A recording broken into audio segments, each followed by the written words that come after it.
बिस्मिल्लाहिर्रहमानिर्रहीम। अस्सलाम वालेकुम जनाब। स्टोरी मैंने एक ही शेयर करनी है और स्टोरी है पोस्ट तहरीक अदम एतमाद।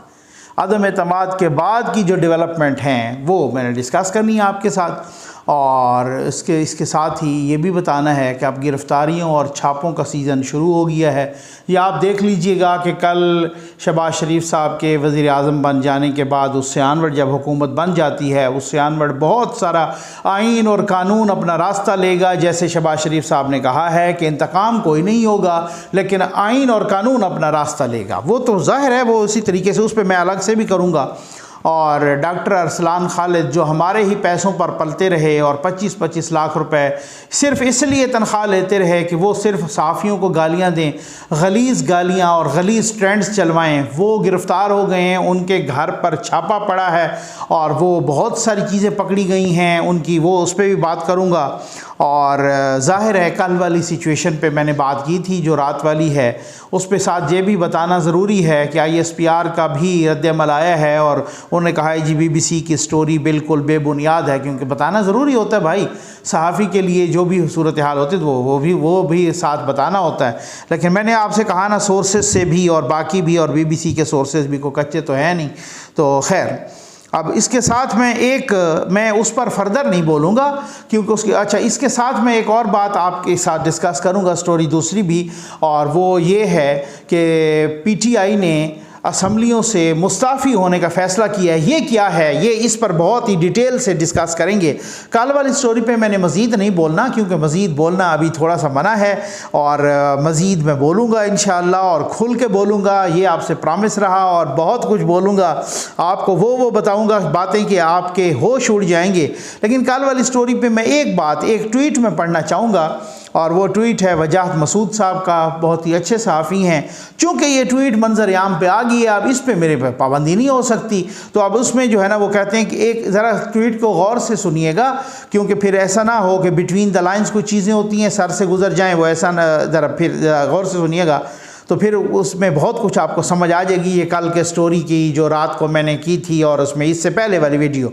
तो एक जमहूरियत पसंद, वो लिखते हैं कि एक जमहूरियत पसंद शहरी के लिए ये ख़बर हरगिज़ खुशगवार नहीं कि इमरान खान कुछ दिन के लिए मंजर आम पर नहीं आ सकेंगे, क्योंकि उन्हें तहरीक अदम एतमाद का मतलब समझाने के लिए जो दबाव डाला गया, नादानिस्ता तौर पर उसके कुछ निशान उनके चेहरे पर नमूदार हो गए हैं, बस इससे आगे नहीं। ठीक है, तो बहुत सारे हमें अफसोस है, काश खान साहब इस लेवल पे ना आते, काश खान साहब जमहूरी होते, काश खान साहब। देखें, मैं आपको एक बात बताऊं, हमें अल्हम्दुलिल्लाह किसी से ना कोई बुग़्ज़ है, ये वक्त बताएगा। अब तो रिजीम चेंज हो गया है ना, हर किसी की इतनी सी भी छोटी सी भी कोई बात अच्छी देखते हैं।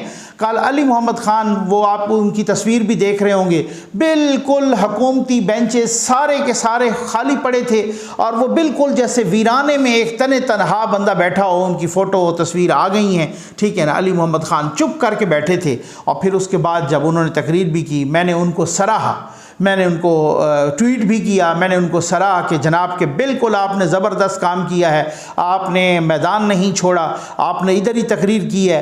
और अपना अयाज सादिक साहब को भी खिराज तहसीन कि उन्होंने उनका माइक भी बंद नहीं किया, उन्होंने उनको कहने का पूरा मौका दिया है, उन्होंने फुल फ्लैड फॉर्म में अपना पूरे जो है ना जोबन पे आके तकरीर की है। यही जमहूरियत का हुस्न होता है। और कम अज़ कम काश वो अपने लीडर को भी समझाते कि भाई ये जो सूरत हाल है, आप भी ना भागते, आप भी मैदान में आते, आप कहते रहे कि सर हम आखिरी बाल तक मैं इनको नहीं छोड़ूंगा, मैं आखिरी बाल तक लड़ूंगा।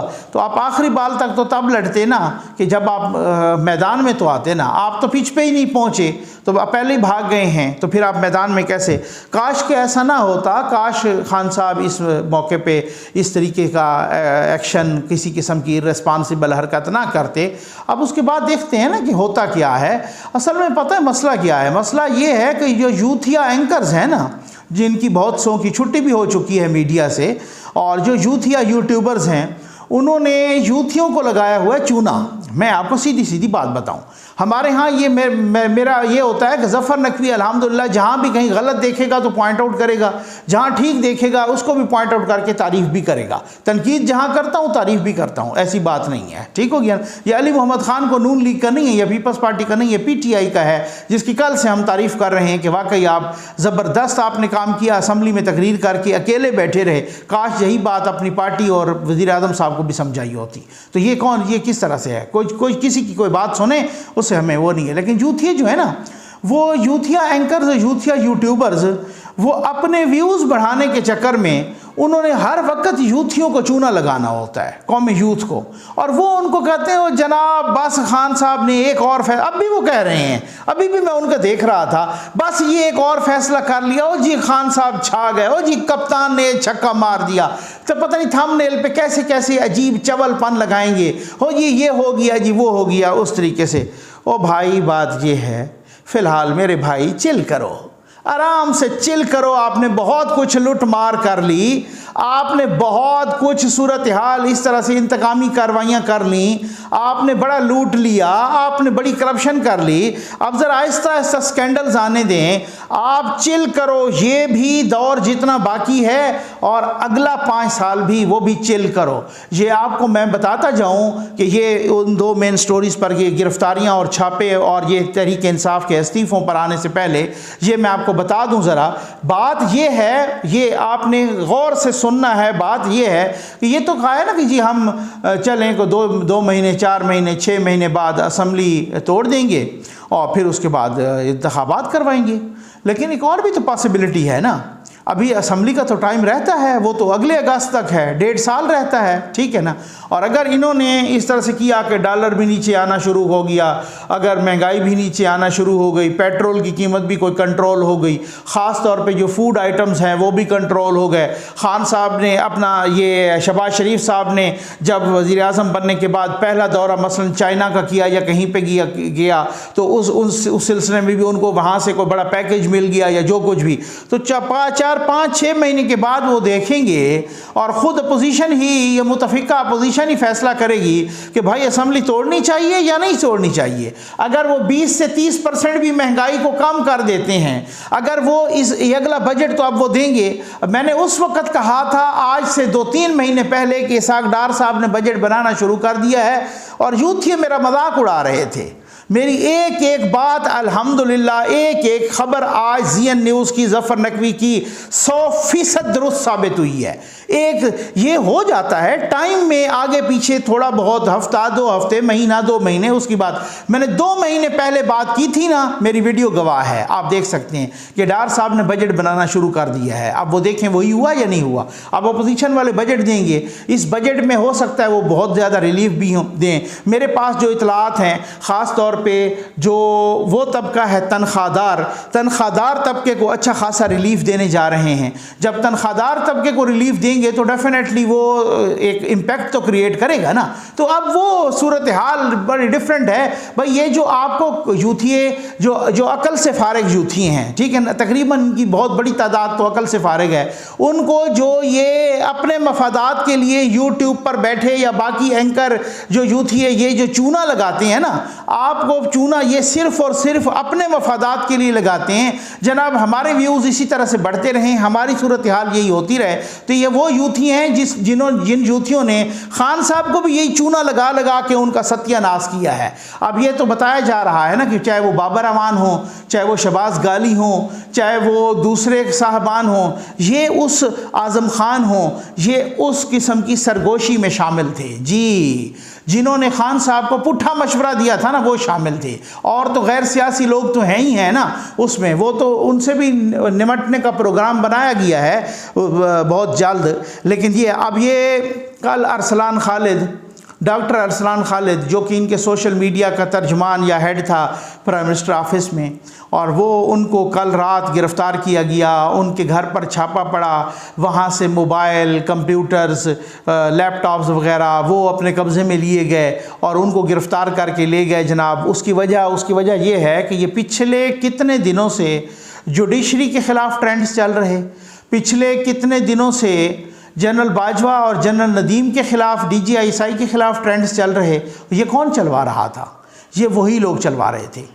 ये आप बैठे प्राइम मिनिस्टर हाउस में, आप एक आम आदमी के टैक्स के पैसों से 25-25 लाख रुपया तनख्वाह लें, आप सोशल मीडिया चलाएं, एक पॉलिटिकल पार्टी का, तहरीक इंसाफ का चलाएं, और फिर उसके बाद आप कहें कि जी मैं कोई कौम को सर्विस दे रहा हूं, 25 लाख रुपए तनख्वाह लें आप मेरे टैक्स के पैसे से, और आप गालियां दें अपने हरीफों को, आप गलीज ट्रेंड्स चलवाएं ख़वातीन सहाफ़ियों के ख़िलाफ़, बाकी सहाफ़ियों के ख़िलाफ़, आप इस तरह की ग़िलाज़त उंडेलें पूरे सोशल मीडिया पर, आप नई नस्ल की अखलाकियात का सत्यानाश करें, और अब आप कहते हैं कि जनाब वो तो बड़ा मुहिब्बे वतन है। भाई हमने किसी की हुब्बुल वतनी पर शक नहीं किया, ये शकूक व शुबात आपने किए हैं, ये फतवे आप जारी करते होते हैं, आप खड़े खड़े कह देते हैं फ़लाँ गद्दार है। ये अगर आप बरतानिया में कह चुके होते हैं ना, या अमेरिका में कि फ़लाँ गद्दार है और उसने रिश्वत ली है, आपको यहाँ गर्दन से पकड़ के कोर्ट ले जाते, अब यहाँ पे साबित करो नहीं तो सज़ा का सामना। ये खान साहब जो कहते हैं ना, मैं मगरिब को बड़ा अच्छी तरह से जानता हूँ, वो देखा जाएगा वो सूरत हाल। अब ये तलत हुसैन साहब क्या कहते हैं, तलत हुसैन साहब ने लिखा कि those who ran arguably the dirtiest campaign against the sitting army chief and DGISI are now in focus। जिन्होंने कंपेन चलाई है DGISI और जनरल बाजवा के ख़िलाफ़, उन पर अब फोकस है। ठीक हो गया ना। Sources tell of the campaign trail involving two advisors या ministers, दो एडवाइज़र या मिनिस्टर उनमें शामिल हैं, इमरान खान खुद शामिल हैं, 3 एंकर्स शामिल हैं, एक ब्यूरोक्रेट शामिल हैं, और दूसरे कोर सोशल मीडिया टीम शामिल है अरसलान खालिद समेत, social handlers as well, serious business. ठीक हो गया। ये बात है कि ये लोग जो शामिल हैं ना, अब जो शामिल होते हैं फिर उसके बाद आगे मामला आएगा। और कौन शामिल था, वो मुझे उसने कहा था, 2 लगती हैं ना जब, फिर उसके बाद मुझे उसने कहा था, मुझे ये उसने कहा है कि आप जजेस को गाली दो। जजेस से हमने भी इख्तलाफ किया, ऐसी बात नहीं है। ठीक हो गया ना। हमने भी कंट्रोल टावर से इख्तलाफ किया, तनकीद भी की, लेकिन ज़बान आप गैर पार्लिमानी इस्तेमाल करें और आप अब्यूसिव लैंग्वेज इस्तेमाल करें, आप किसी की फ़ोटोज़ लगा के उनको बिगाड़ना शुरू कर दें, और आप पता नहीं क्या क्या सूरत हाल, कैसी कैसी तमाशे बनाना शुरू कर दें। ये इंतहाई एक काबिल मजम्मत फ़ेल है, ये बहुत ही गलत काम है। उस वक़्त आपको नहीं समझ आती थी, अब आप सहाफ़ी बन गए हैं, अब आप कहते हैं जनाब उनके लिए भी आवाज़ उठाएं, उनके लिए भी आवाज़ उठाएं। आपको उस वक़्त पता नहीं था किसी के दर्द का, कि जब जिस वक़्त आप एक ख़ातून सहाफ़ी के ख़िलाफ़ ऐसे ट्रेंड्स चला रहे थे कि जिनको मैं यहाँ पे दोहरा भी नहीं सकता, उस वक़्त नहीं था। आज जनाब तहरीक इंसाफ ने, फवाद चौधरी साहब ने ट्वीट किया है कि तहरीक इंसाफ ने असम्बलियों से मुस्ताफ़ी होने का फ़ैसला किया है। कल वज़ीर-ए-आज़म के इंतखाब के बाद ये अमल कौमी असम्बली से शुरू किया जाएगा। शाह महमूद कुरैशी साहब इनके उम्मीदवार हैं और मुतफ़िक़ा अपोजिशन के उम्मीदवार हैं शहबाज शरीफ साहब। अब पहली बात यह है कि देखते हैं इनके 155 में से कितने लोग मुस्ताफ़ी होते हैं। ठीक, 155 में से, क्योंकि मुस्ताफ़ी होना किसी भी असम्बली से किसी भी लीडर के लिए, लीडर की बात मानना 163 के ज़ुमरे में वो नहीं आता, क्योंकि 163 जो है ना, ये जो प्लानिंग है ना, जो अपोजिशन की, जो मंझे हुए लोग हैं, आपको समझ नहीं आएगा कि शुमाल किधर है और जनूब किधर है। ये मैं आपको बता दूं। हाँ, ये सिर्फ यूथियों को ढोल पे नचाना आसान होता है, ये प्लानिंग करना, हुकूमत चलाना, पॉलिसी करना। मैंने कहा ना, खान साहब वो वाहिद लीडर हैं जो ना अपने बलबोते पे अपोजिशन कर सकते हैं और ना अपने बलबोते पर हुकूमत कर सकते हैं। ये 4 ट्रेंड चला देना, या यूथियों का 2-4 लाख का इस तरीके से जो बाहर बैठे हैं अकल से फारिग इम्पोर्टेड यूथ, वो भी साथ शामिल करना, वो एक डिफरेंट साइंस है। और जाके हल्के में वोट लड़ना, इलेक्शन लड़ना, वोट लेना, वो एक डिफरेंट साइंस है। ये लग पता जाएगा। अब पहला जलसा कर रहे हैं, पेशावर में कर रहे हैं मंगल को, ठीक है ना। अब ज़रा हिम्मत करो ना, उन इलाकों में करो, डी चौक पे करो ना जलसा, अब ज़रा पंजाब में करो ना जलसा, सिंध में करो ना जलसा, लग पता जाएगा कितने 20 का 100 है। पेशावर में इसलिए कि वहाँ पे हुकूमत है, सारे वसाइल उसी तरह से इस्तेमाल करेंगे, और हम कहेंगे कि जनाब हमने एक बड़ा जलसा कर लिया है। बड़े सियाने हैं, इनको बड़े अच्छे से पता है, करो ना इधर उधर जलसा पंजाब में ना। आप तो कहते हो हम बड़े मकबूल हो गए हैं, ये जलसा लाहौर में करो ना, लग पता जाएगा आप कितने पानी में हैं। कराची में करो, इस्लामाबाद में कर लो, पिंडी में कर लो जलसा। नहीं, हमने पेशावर में करना है क्योंकि अभी तक हमारी वहाँ पे गवर्नमेंट है, गो कि उसके ख़िलाफ़ भी तहरीक अदम एतमाद आ रही है। तो ये आएँ इस्तीफ़े दें। पहली बात तो ये है कि लग पता जाएगा 155 में से कितने लोग इस्तीफ़े देते हैं, और फिर जब बाकी वाले इस्तीफ़े दे के टूर जाएंगे खैर से, उस वक्त जो बाकी बैठे होंगे फिर तहरीक इंसाफ वो कंसिडर होगी। ये मैं आपको बता दूँ, क्योंकि वो जो धड़ा बचेगा वो उसका कोई पार्लिमानी लीडर भी होगा। जाहिर है पार्लिमानी लीडर तो वही होता है ना जो पार्लियामेंट के अंदर मौजूद होता है ना। ऐसे थोड़ी होता है कि भाई आप पार्लियामेंट के फ्लोर पर अगर 30 MNAs बच गए हैं या 40 बच गए हैं और पार्लिमानी लीडर उनका बाहर से होगा, ऐसा नहीं होगा। पार्लिमानी लीडर वही होगा जो पार्लियामेंट के फ्लोर पर होगा, ठीक। अब वो पार्लिमानी लीडर के कहने पर ही चलेंगे वो लोग, ये बात याद रखो। ये इतनी आसान बात नहीं है। अब भी हो सकता है ये यू टर्न ले लें, क्योंकि इनके बहुत सारे हमदार जिनको ये भी मशवरा दे रहे हैं कि यार आप मैदान खाली न छोड़ें, ये बड़ा मसला होगा। एक बात, मसलन 155 में से 100 लोग भी इनके कहने पर रिज़ाइन कर जाते हैं, या जितने मैं कहता हूँ सारे कर जाते हैं, ठीक है ना, बिलफर्ज अगली दफ़ा आएँ वो करा देंगे इस पर इलेक्शन।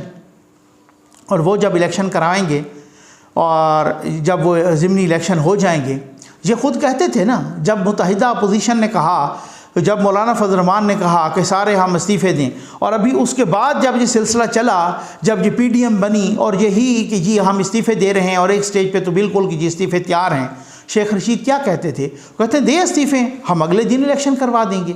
तो भाई आप भी दें इस्तीफ़े, वो अगले दिन इलेक्शन करवा देंगे। अगर 100 बंदा इस्तीफ़ा देता है और अगले दिन वो इलेक्शन करवा देते, 45 दिन के अंदर इलेक्शन हो जाते हैं, और इलेक्शन में आप अपनी 30 सीटें भी खो जाएं, तो क्या कहेंगे, कौन हारा कौन जीता? यही कहेंगे ना कि आपकी पहले जो 100 सीटें थी अब वो 70 हो गई हैं। आप 20 सीटें भी खो जाएं, ठीक है ना, तो फिर आप 80 के साथ पलटेंगे दोबारा असम्बली में, फिर आप 100 के साथ तो नहीं लौटेंगे। बात ये है, ये ऐसे कहना आसान होता है, करना बड़ा मुश्किल होता है। अब उसके बाद कह रहे हैं कि जनाब हम तो असम्बलियों से इस्तीफ़े देंगे। हिम्मत करो ना, ज़रा खैबर पख्तूनख्वा असम्बली अभी महमूद खान को कहो कि तोड़ दे।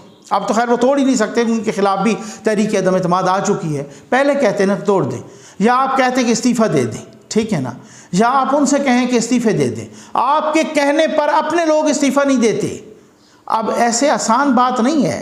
आपने मज़े करके देखे हैं हुकूमत में, ईवान में बैठ के आप प्रोटोकॉल के साथ जाते थे, जलसे से खिताब करके प्रोटोकॉल के साथ वापस आ जाते थे। सरकारी गाड़ियाँ इस्तेमाल होती थी, सरकारी ट्रेनें इस्तेमाल होती थी आपके जलसे में लोगों को लाने के लिए, और पूरी जनाब कश्मीर की भी हुकूमत इस्तेमाल हुई, गिलगित बल्तिस्तान की भी इस्तेमाल हुई, कराची में भी, कराची से भी ट्रेनें चलीं, शेख रशीद ने चलवाईं, सरकारी सारे वसाइल भी इस्तेमाल हुए।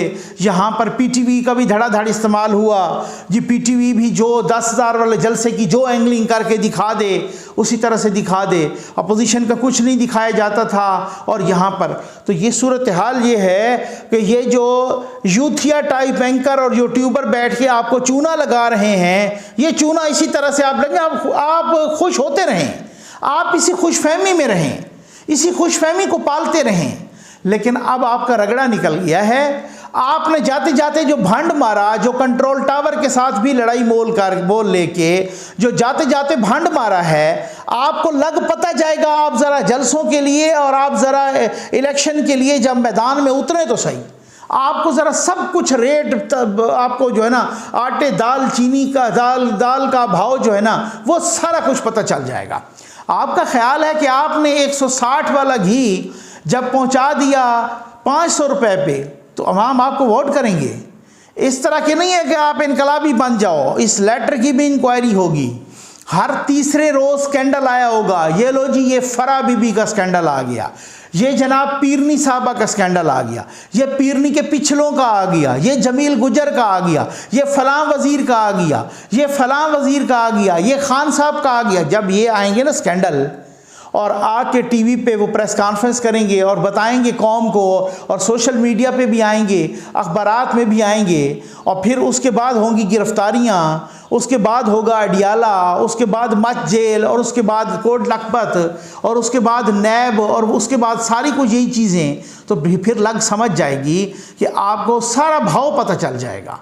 ये आसान बात है, आप कर लें। किसी के भी कोई यूट्यूब पे बैठा है और जनाब उसने थंबनेल लगा दिया, ओ जी खान ने बड़ा फैसला कर दिया, बस छक्का लग गया जनाब, ओ गेंद जो है ना मैदान से बाहर चली गई, और पता नहीं क्या किया। वो चबल किस्म के FFL यूट्यूबर हैं और वो जनाब बैठ के आपको यूँ चूना लगाया है, और उन्होंने ही चूना लगाते लगाते वो जब जाते थे को मुलाकात के लिए तो कहते खान साहब आपने बड़े काम कर लिए हैं, आपने पूरे पाकिस्तान में जितने काम किए इतने तो तैयब अर्दगान ने नहीं किए, इतने तो ट्रंप ने नहीं किए, इतने तो पूरे यूरोप में काम नहीं हुए, इतने काम तो अमेरिका में, इतने तो शी जिनपिंग ने नहीं किए काम जितने आपने किए हैं। बस ये कमज़ोरी ये है कि ये लोग आपके काम बता नहीं सकते।